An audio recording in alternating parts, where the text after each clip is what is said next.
On this episode of Street Rat Garage, we are back on the 1956 Volkswagen Beetle that has again been in storage for about a year. And we have to clean up this garage. It's a mess.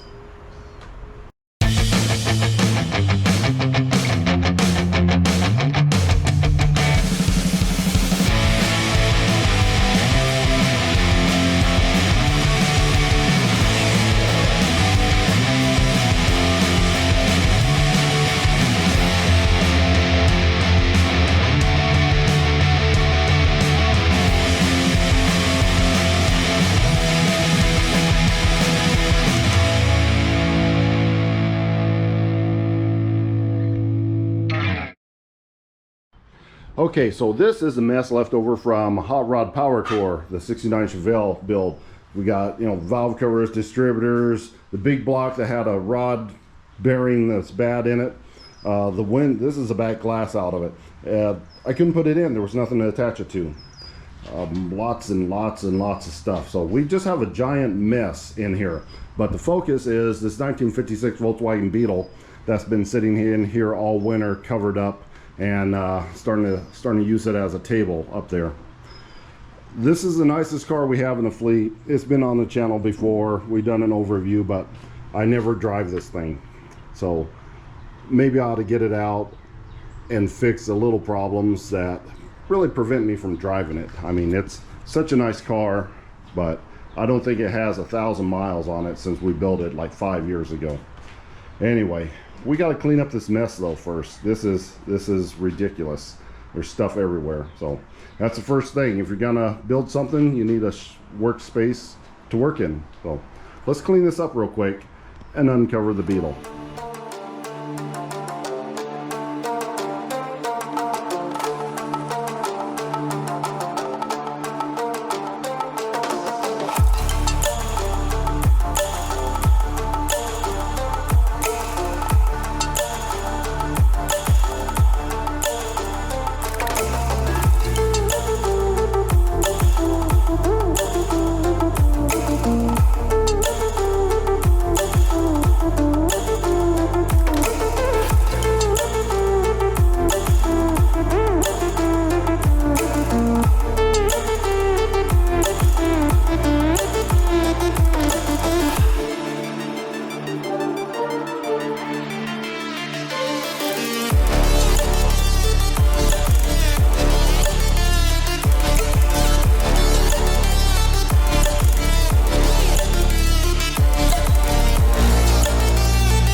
Well, that should be enough to get it uncovered here and see what we're working with this year.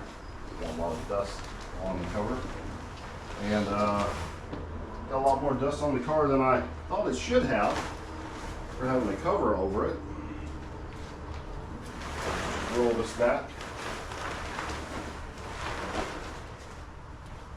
Front end's dusty. The top's not so bad, but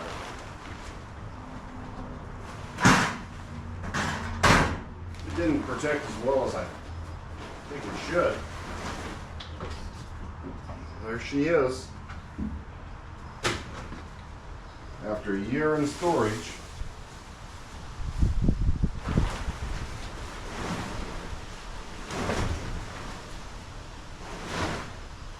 Alright, let's have a closer look. So I cleaned it before it was put away, but you can see how much dust is built up, just blowing around underneath the cover. It's not so bad up here, but there's still a lot of dust. When you have dust, you have the potential of getting scratches on it when that cover moves around, but it looks okay. But we are going to definitely have to get it outside and get it washed down, remove all that dust before we get any scratches on it. So a couple more things to move out of the way, and then we gotta start it. I forgot about that. We don't even know if it's gonna run this year. We don't have a battery in it. So next thing to do is to get it fired up. Well, things are a lot cleaner now. We need a little bit more room, so let's move this guy forward a little bit. Got the emergency brake on, of course. It's just in here. Oh. There we go. Now we can have a look, make sure everything's good in our engine compartment. All right, let's have a look. And I don't think I drained the fuel on this when I put it out, put it up last winter, and these fuel lines really are not rated for this new gasoline.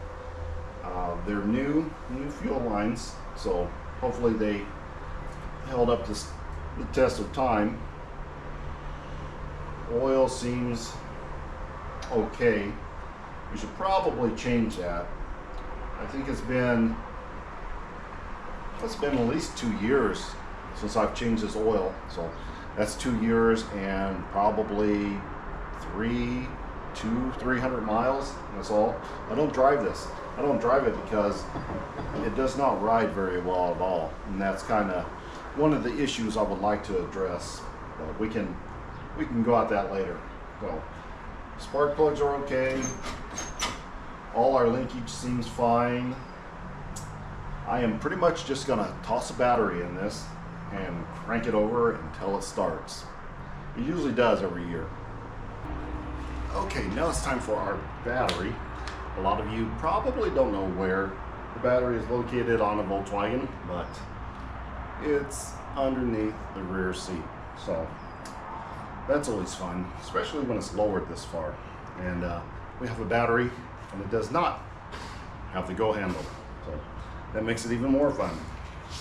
Oh, yeah, this thing is so low. I'm pretty much just gonna have to sit on the floor here and scoot it in.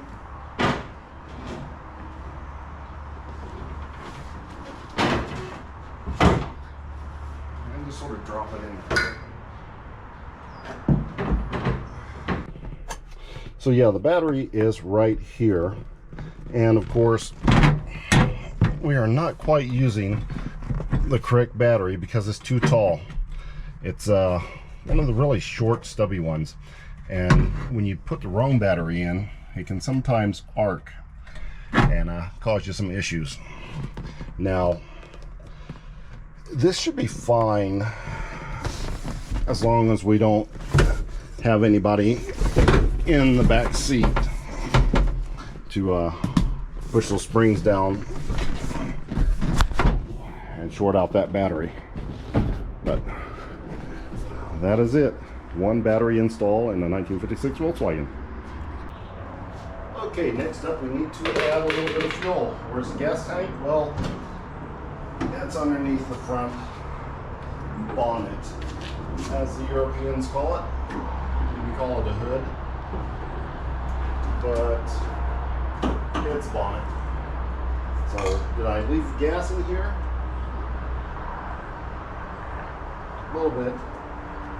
And it doesn't smell that great, so we are going to add some fresh to it, mixed with the old. And yeah, we have really nice paint underneath here. The gas tank, everything else is all done up, so we need some rags. Well, so let's just take one of the old bath towels and wrap it around there. That way we can just slop our gasoline on in there. Not making too much of a mess. That's one thing I don't like about having a nice car. You gotta be so careful about things. That's just not me. You know, pour a little gas in here, then we can get to cranking.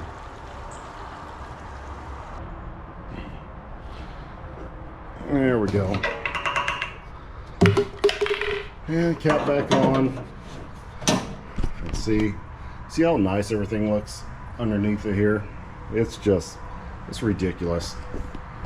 It just have to keep everything shiny, even underneath the bonnet. That's why I don't drive this a lot. Another reason why I don't drive it a lot. I put a brand new wiring harness in. It's actually relatively easy to do. It has two little fuse boxes. It's got 4, 6 fuses. That's it. That runs everything.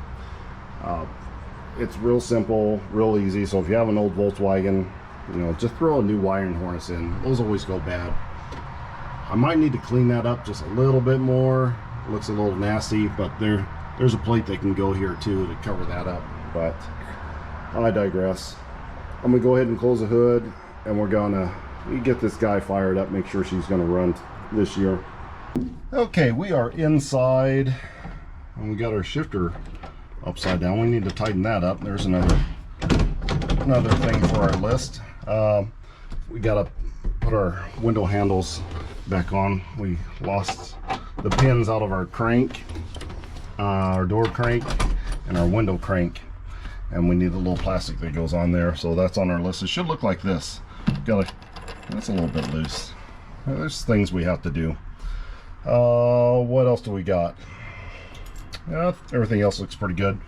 We got an oil temperature sender, because we have no water temperature, but this is an oil temperature, and we can keep track, if we hook it up, of how warm our engine is getting. That's the only way you're gonna know. So let's give it a crank and see what she does.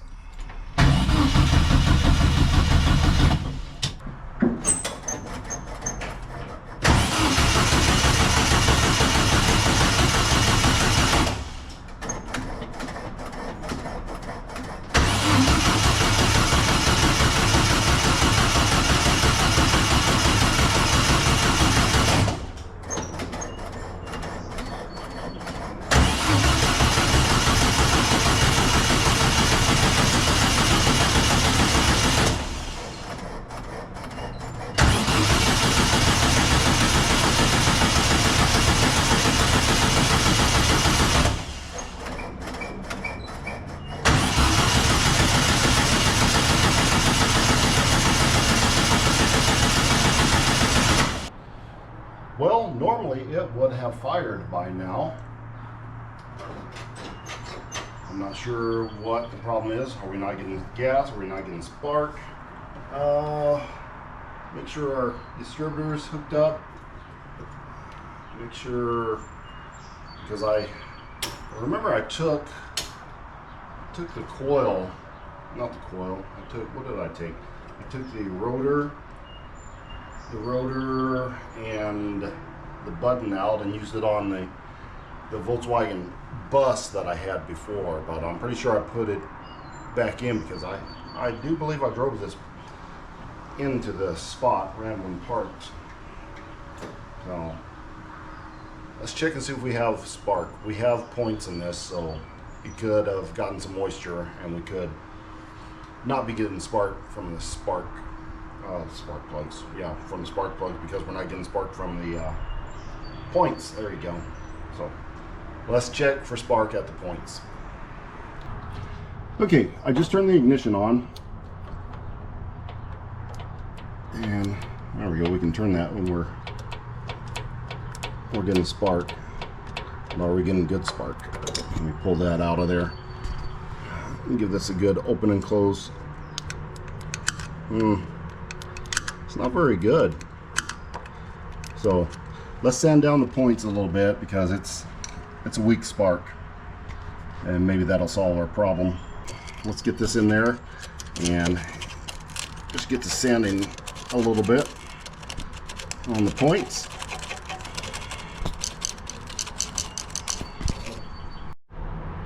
Okay.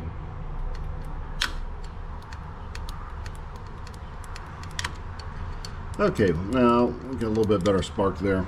A little more happy with that. Well, we're gonna stick all this goodness back together, and yeah, just give it some more cranks. It should fire up. I mean, it's usually pretty easy to start. The only issue I don't like are these dual carburetors. and this line. Just as long as we have a little bit of fire and a little bit of fuel, she's gonna run, but I don't know if it'll run well with that old gas. All right, let's give her another try.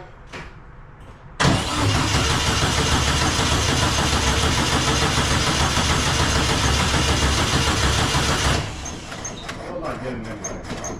Come on.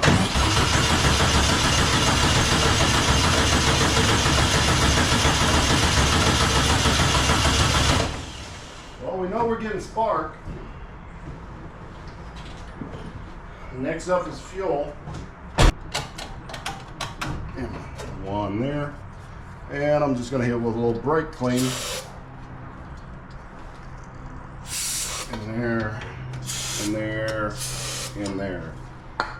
And I'm going to put these guys back on just in case, because Volkswagens like to burn. Once they start, they don't stop.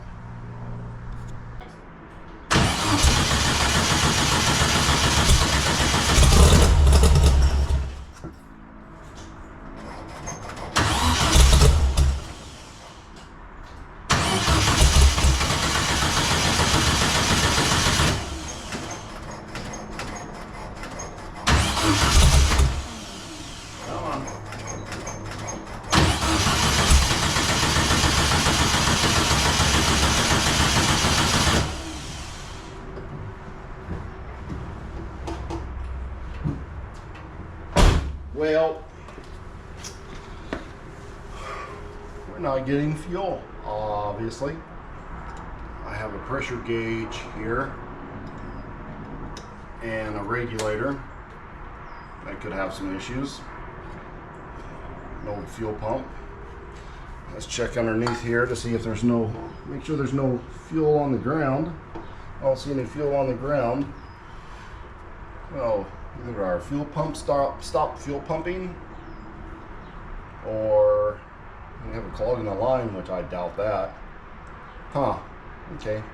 Time to check the fuel pump, I guess. I'm going to give it a few more cranks first, just in case. I mean, for some reason, it does take a long time for fuel to get up here, and I don't feel any moisture here. Sometimes these get a pinhole in them. Let's crank it. Let's spray it again and crank it one more time. Give that fuel pump a chance. That diaphragm might be getting dried out. If we can get a little bit of fuel up into that diaphragm, it'll help it come back around. I don't want to change the fuel pump. It's not hard, but I don't have one here. Here we go.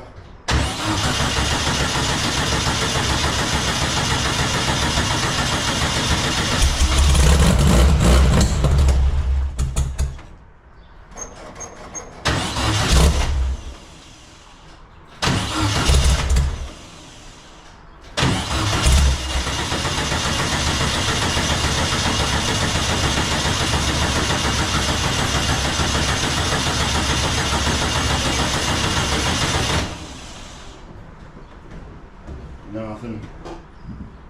Man, our fuel pump must be bad. Oh,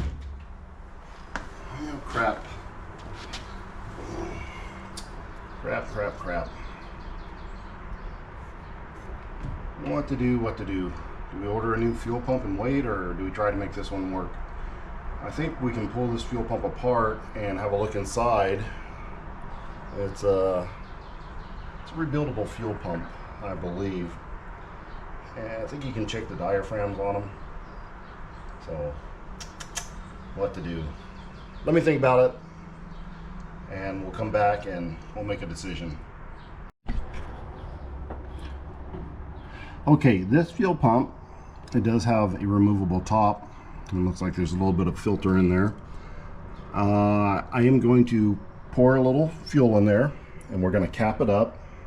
And I have a couple service calls to do. We'll let this sit for about an hour, and hopefully the raw gas will swell up these seals and allow it to magically start working again. So yep, I'm gonna do that. We'll come right back and crank her over again, and hopefully it'll get going. If not, we're replacing the fuel pump. All right, I am back. Of course, it's not the same day because when I left, a giant storm blew in, and it was pretty bad. It even knocked down the neighbor's tree, or at least half of the neighbor's tree. So we couldn't get anything done. But it's the next day, I'm back, and it's been soaking overnight in this fuel that I put in the fuel pump. So hopefully it's gonna start this time. So let's give it another try.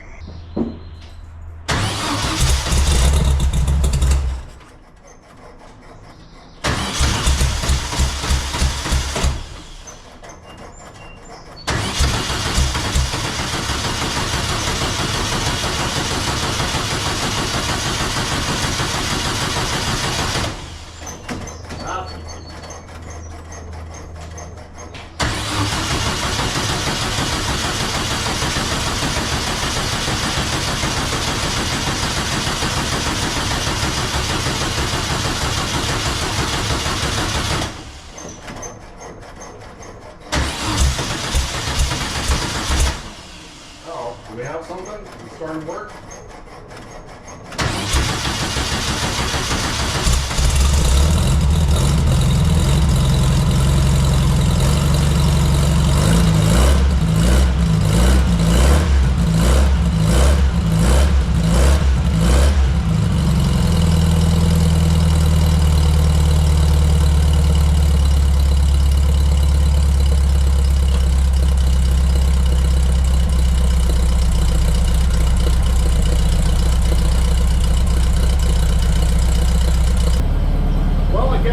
Trick. It's sitting there running. Just had to let those seals inside that fuel pump swell up overnight, and now it's pumping fuel like it should. So it's a bit of smoke, isn't it? Where's that smoke coming from? Let's have a look. I don't know.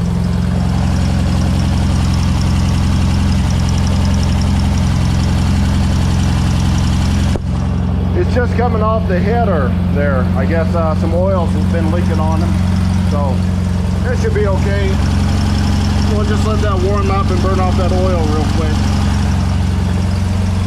It's getting pretty smoky. We need to plug in our new fan. Let's see. First time using it. On max. There we go. Let's blow some of that smoke out of there.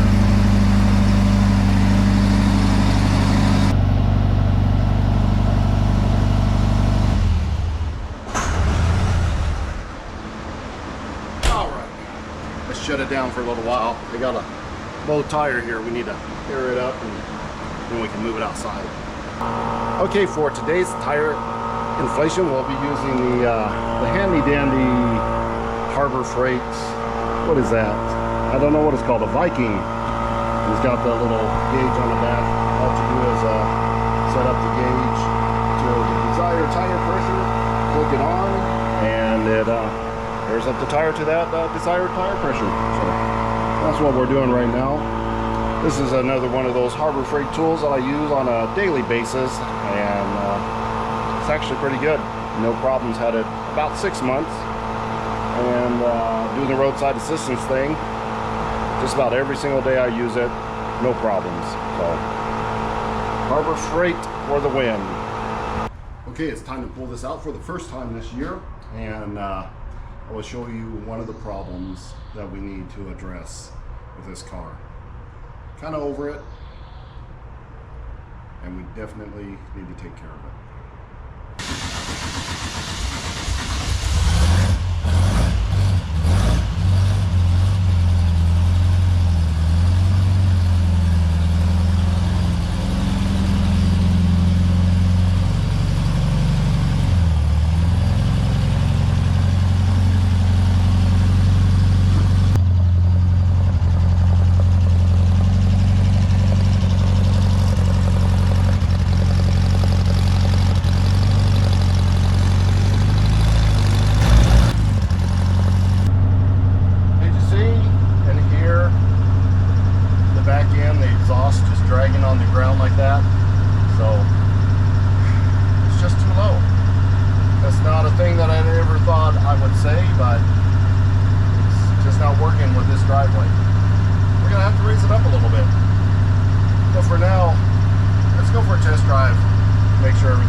get it out here on the road. I checked the oil, right? I think I did.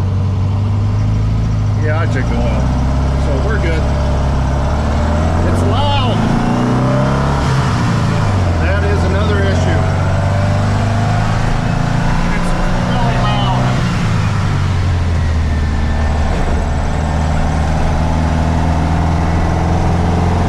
It's shifting okay. Can you hear me? Oh, it is so loud. Put in fourth gear and just cruise here a little bit. The brakes are feeling a little bit spongy, so I probably should have checked the brake foot. It's a single pod master cylinder. We're going uphill. It's a struggle.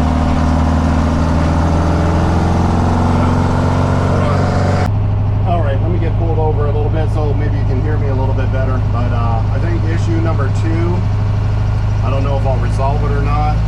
It's just loud. It's just all sorts of loud in here. This is just a tin box and it echoes everywhere. I got a custom exhaust, a performance exhaust. I don't know why, but I have one.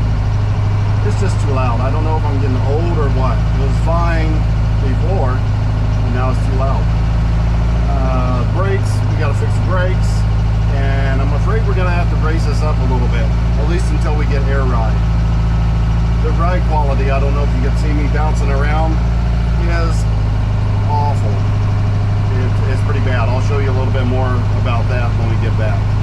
Okay, back in the garage, and that is pretty much as far as I care to drive the car because it rides so bad. Let me show you why. So the issue is the way it is lowered. I wanted it originally to be really low. Now these have a torsion bar front end. You can get an air ride front end, which would give you a good ride and allow you to go up and down in pretty much any position that you want. But those are very, very, very expensive. So we did the cheap thing is we got an adjustable, what's called a beam. It has a torsion front end that sort of bolts onto the front of the bulkhead of the pan/frame of this car. And that allows you to crank down the amount of spring tension in the leaf packs that this has. So if you want to go low, you crank them down, but you can go too low. If you notice, I'm pushing down, but the car is not moving down. The car will not move down any further. It'll move up, but not very good. So this is pretty much a static, well, it's a static drop, but it doesn't move. It will move some when you hit a really big bump. It'll bounce up, and then it'll come slamming right back down because I can barely move this up to begin with, and I definitely cannot move it down at all. Well, that's a problem. Ride's awful, absolutely terrible. Pretty much the same thing on the back end. It has 2 torsions on the back, independent of each other. So yeah, we're gonna have to do something about that because it's no fun to ride, no fun to drive in at all. For now, let's get it pushed outside and get this dust cleaned off of it because I'm not gonna work on it with it all dusty. I don't wanna lean on it and scratch the paint. Again, nice car life, shiny paint life.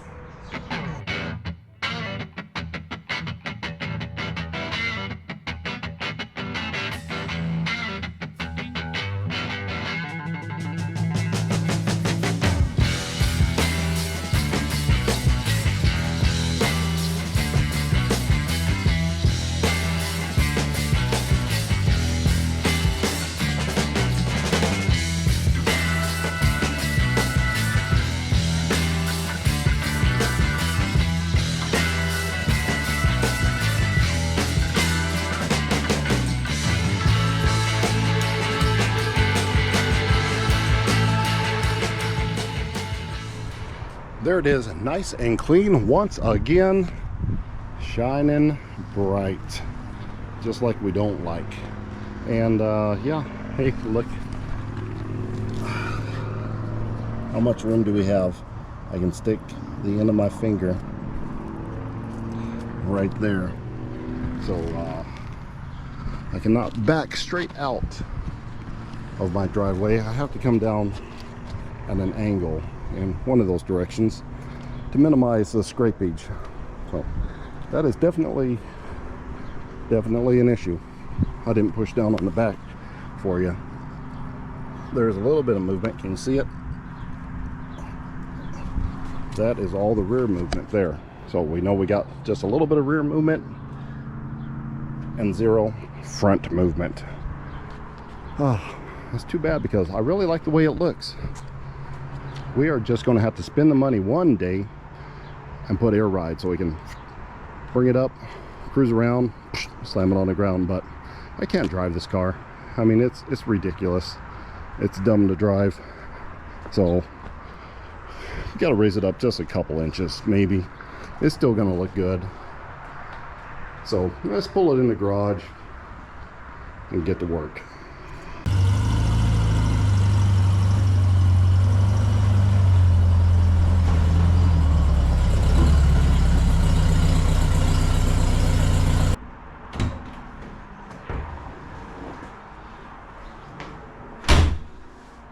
Now we have all the room in the garage.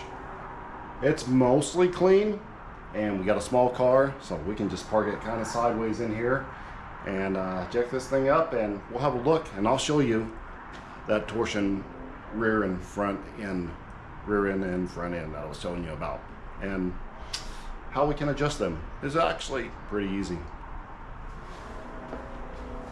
Well, it's easy in the front. In the back, it'll take a little doing.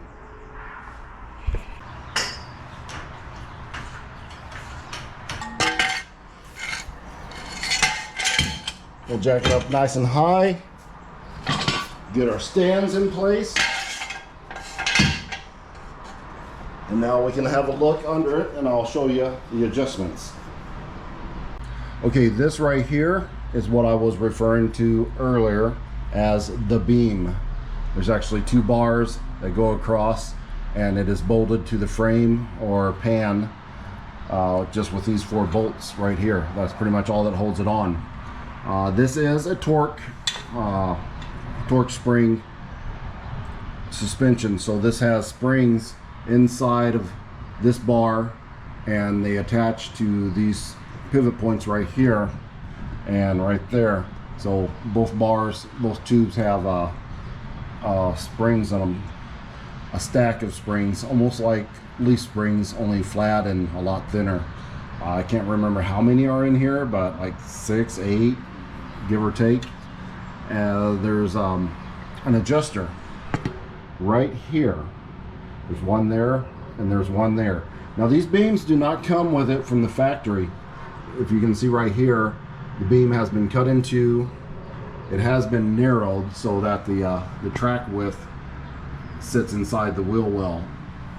This beam has been narrowed probably 6 inches, I believe, is what I had it narrowed. I had this done. I didn't do this one myself because I can't weld.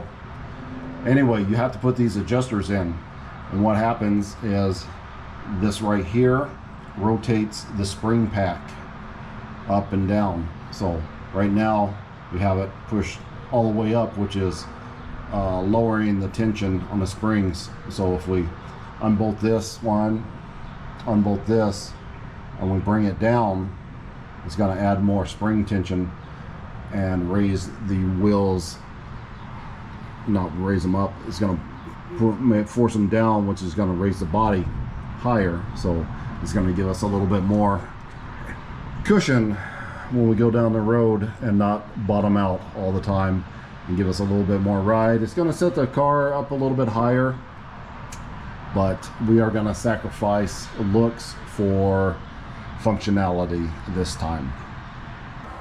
Now while we have this up in the air, no tension on the tires here, let me show you how much tension or lack thereof we have. See, this is it hanging all the way down right now. I'm just going to take my 2 hands, my fingertips actually, Check that out. Does not make for a good ride. We have no downward tension whatsoever. So yeah, nothing is holding this car up. So we need a little force down so we have a little spring up. Looks good though when it's slammed all the way to the ground, but man, just rides awful. We're back underneath the car, and I have already undone these adjustments here. There's 19 millimeter here, Allen wrench here. So I don't know if I said upwards or downwards, but I rotated these upwards, and that should give us more spring pressure. So this one and this one are both rotated upwards. This is a lock, so we're just going to lock that back into position.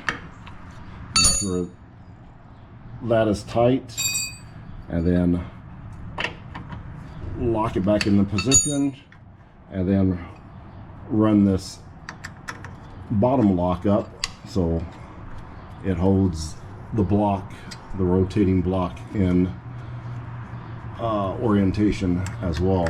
So we'll lock that in, we will lock that in, and then I'll finish up the other one and we'll lower it down and see what we have. Make sure we didn't do it too much.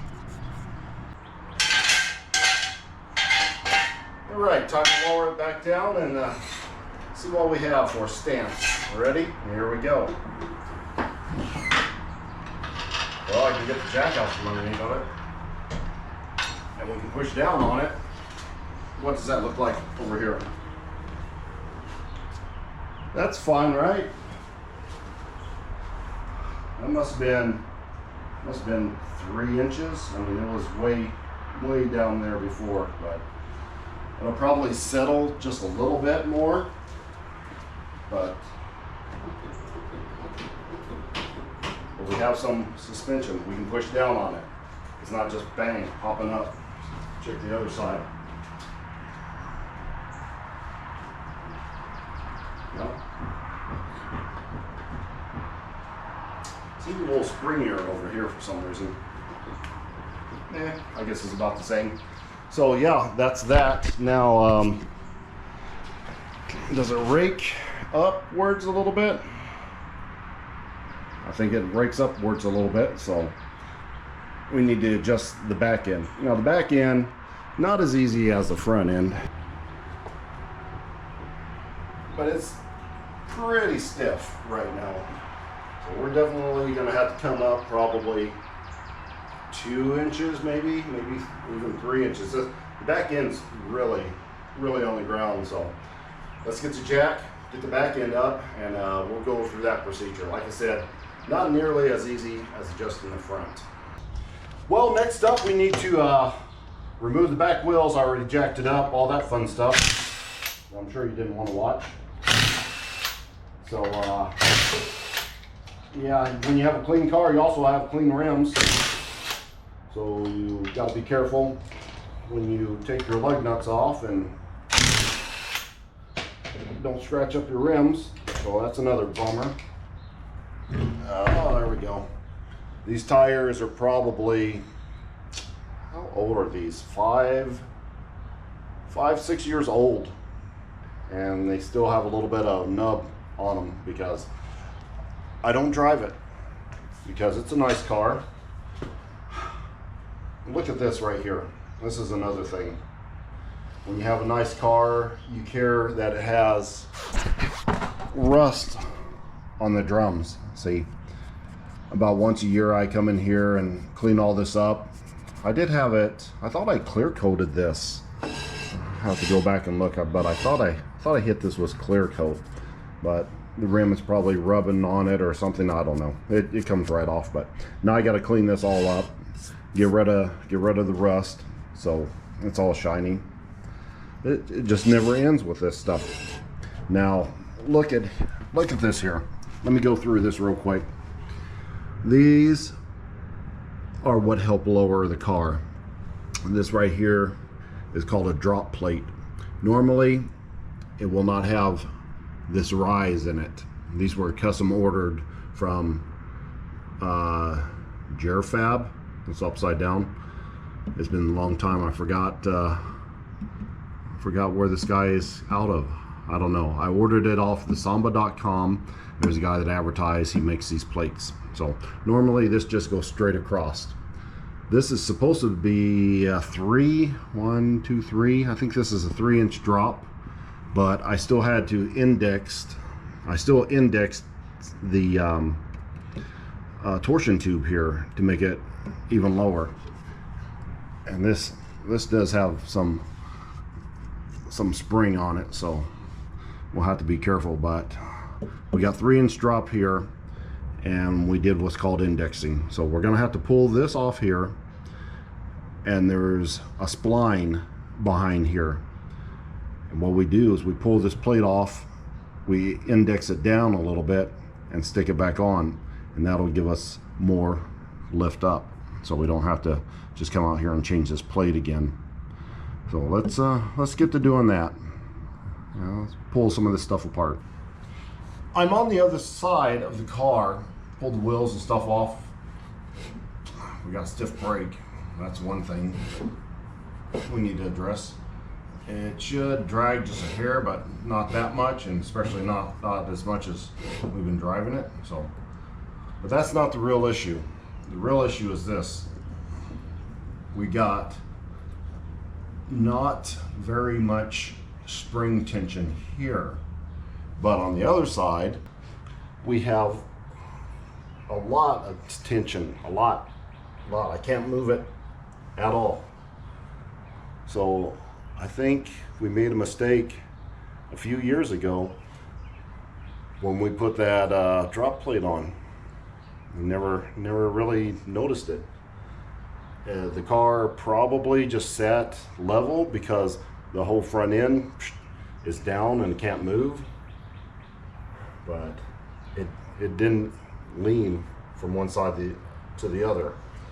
So I think if we take the other side off, put the same amount of spring tension as we have on that side, on this side, that should, in theory, raise it up a little bit, because we're sagging and we're dropping a little bit of weight, more tension for this side, for that side not being tight enough. So before we fool with this, we'll go over there and give that some more spring tension and see what it looks like and how it feels. So yeah, that I didn't double check it, and I don't ever drive it. It's been sitting there for years and I didn't realize. See, this side, this is how the other side should move. There's a little, just a hair of drag on there. Nothing, no big deal. But that other side, we messed up on the other side. I don't know why, but we definitely messed up on that other side. It must have been a Friday. Just remove the bolts. So there's just 3 bolts. Can you see them? They go 1, 2, and another one in the front. So these 3 19 millimeters, these 4 17 millimeters. 17 millimeters go in this plate right here, and that sort of holds tension on the arm here. And it's got a bushing in there. So that right here is our torsion shaft, and you can see the teeth right there. So it's splined, that shaft is splined. And then you have this is the axle. This is the tube axle right here. It's what's called a swing arm axle. So it moves up and down, it swings. That's why it's called a swing arm.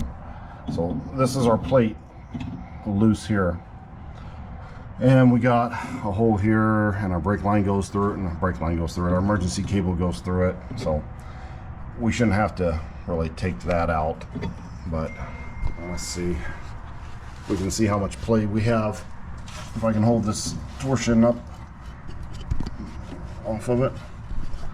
Well, not working with me. Here we go. So yeah, it shouldn't be that loose. So So I'll get in there and I'll pry this out. I might have to take this fender out because that might not clear. I can't remember what I had to do. I think I put these on with the fenders off. So yeah, I'm gonna have to pull off the pretty fender, it looks like. Oh, not good. See, it's always one thing. Shiny cars, no fun. Okay, it is humid out here, but we got it done. This is the rod that goes into the torsion springs here. I had to unbolt this fender so we could just pull it out a little bit. I didn't undo the whole thing, but basically how this works is this rod, it goes in there and you got your teeth there. You got to make sure that's pushed all the way in, which I'm not sure that it was really, but it is now. And then your plate here, we can index this by turning it down a little bit. We'll put more pressure. We'll put more pressure when it goes up, thereby raising the car. So yeah, and this is not something you can do with one hand, so I will have to put this down and I will have to index this as good as I can. Normally I would take a degree wheel and put up here, and I still might. If I take a degree wheel, put it up here, get the degrees off the other side, then we can come up and match it. And the same with this side. We'll know how many degrees that one is, and we can match it, and we'll have the same spring pressure on both sides instead of one being cockeyed, dragging the whole rear end down just a little bit more. So, all right, let me finish this up and we'll come back to it. Okay, back again. See, what you have to do is you have to level it down a little bit underneath of this ledge, and then jack it up here, and then give it a few taps and let it pop back out. And then kick it with your foot a couple times and make sure it goes back in there. But that's where you want your rod to be. I really think it was sunk in there a little bit more. We may not have had it all the way in the spring perch, but as you can see, it's real stiff now. It's not wobbling around. So that's about the degree that it should be. Now, since I had to take this fender apart, we got to try to get this beading in here to protect the nice shiny paint. So we got to put one screw in at a time and slowly go around and tap this in. Not tap it in, but put it in there and tighten it down a little bit, and put it in more, and then tighten it down a little bit. Shiny car stuff, dude. Seriously, don't do this. We are now ready to throw the wheels back on, and I knocked some of that rust off of the drums, so it looks a little better. Now, these are the lug nuts here, and it's weird because these are metric thread, but it takes a 13/16 socket to put these on. I mean, this is a 21 millimeter, and it's sloppy. This is a 13/16, and it fits perfect. That's kind of bizarre, but yeah, hybrids, I guess. Standard on the outside, metric on the inside. Yeah, stick these back on here real quick. I'll get the other side put on, and then we are going to lower this down. Where'd my 13/16 go? Right there. And then we'll judge the ride height.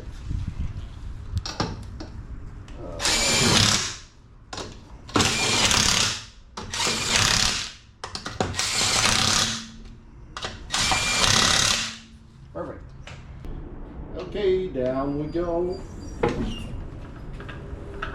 Well, and it's rolling. And I can get my jack out from under the rear end, which was a pain. But then got to roll it back and forth a little bit. let the swing arms settle, because that's what they do. They settle when you roll them. Bounce it up and down a little bit. Roll it back and forth. There we go. Stay. Stay. Stay. No. Okay. Let's have a look. Okay, here's the finished stance. From here to there. Does that look about the same? It looks evenish. Oh, that's good.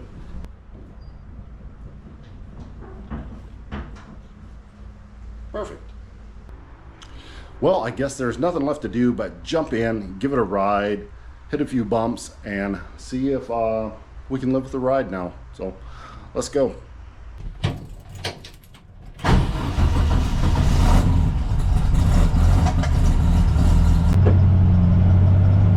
All right, here we go.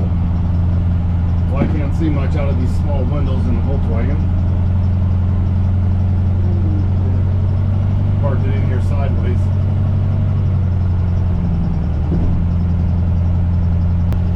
Okay, first thing, let's see if we can back out of the driveway without scraping the exhaust. So listen to that. Oh, still scraped. I don't know if there's anything we can do about that, but still got scrapage. Just have to be careful when we come out of the driveway.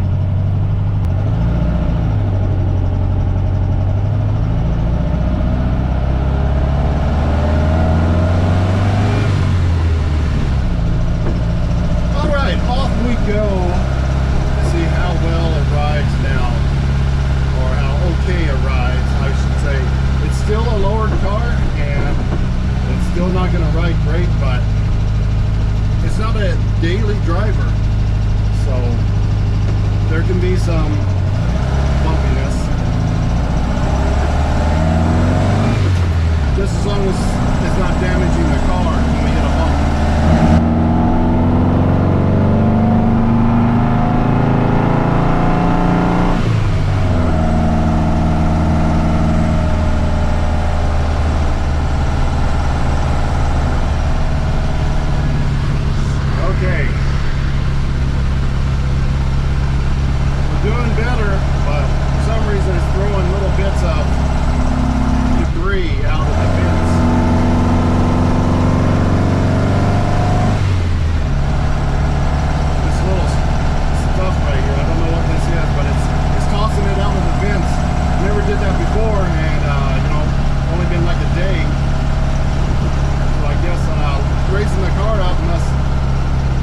Getting us more ventilation through the vents, the open air vents. So there must have been some junk stuck up in there. Now it's blowing it out at us. So that's weird. Yeah.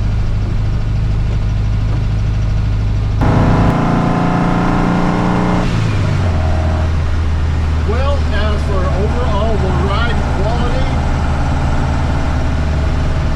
it's okay. That was a bump. It's still a little bouncy, a little bit on the bouncy side when we hit big bumps. I can just came over a bridge embankment and there's a really big bump. I can feel it pretty good, but I can feel the car bounce down instead of just bouncing up. Just hitting hard and bouncing up, now it's leveling out. It's still hitting hard, but it's leveling out. So that's definitely going to be a lot easier on our suspension. And it's not going to damage the car, and it actually feels probably 50% better, which is a lot for this car. Now I don't feel so bad about driving it.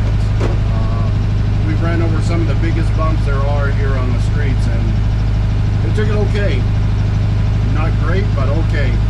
If we set it to stock height, it would take it really well. But then we're sacrificing too much of the appearance for the ride quality. So we're sitting somewhere right in the middle. We got 50% of the ride it should have, I would say.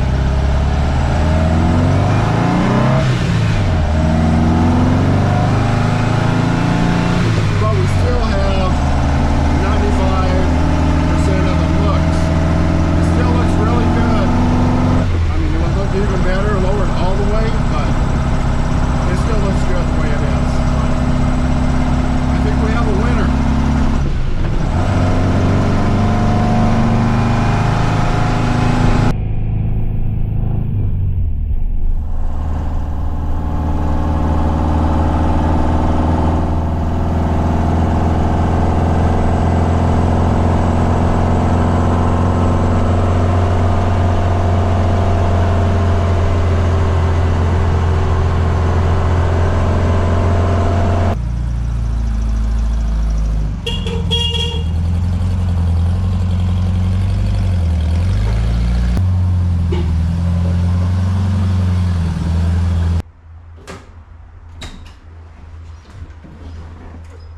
Okay, it looks like we are good to go on the Volkswagen.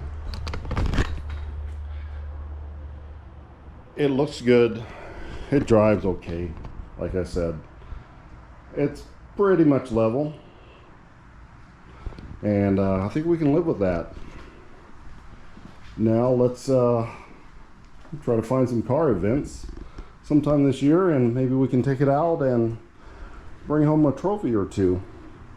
I don't take this to car shows very often, but when I do, it usually takes home a little something, if not a lot of compliments.